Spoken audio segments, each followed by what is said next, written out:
Daniela Selk says she is still haunted by the screams of people and barking of dogs carrying through the night from the nearby Nazi camp.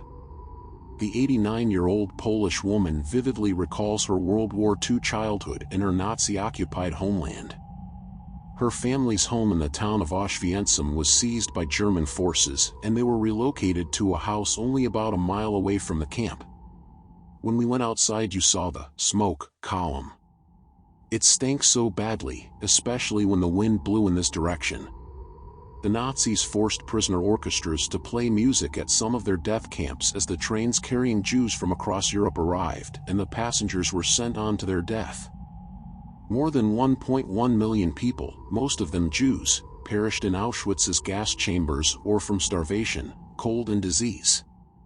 6 million Jews in all were murdered in the Nazi Holocaust.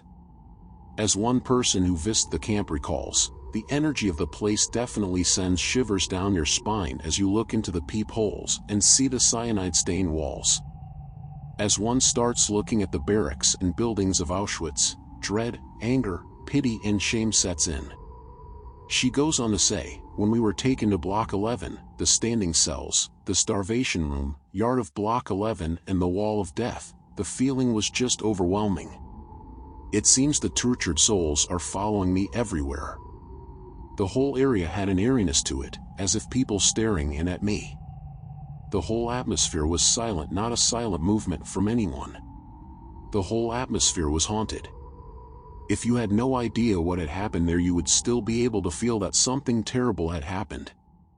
Although there are no ghosts, you can feel the presence of all the poor souls who were slaughtered in the name of one man's prejudices. You can still smell the death still lingering in this haunted turf. I imagined myself inside deteriorating gas chambers, the suffocating stench of disintegrating piles of human hair close by, the feeling of being taken over by profound horror or defeat. I didn't want to stand where my people, or any people, or my family, choked to death.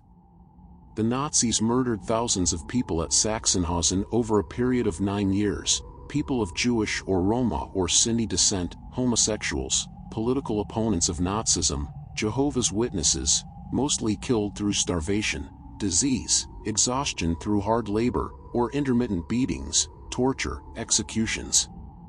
But Sachsenhausen represented something different from Chelmno with its gas fans and ovens belching out human ash, different from the Birkenau I had come to dread.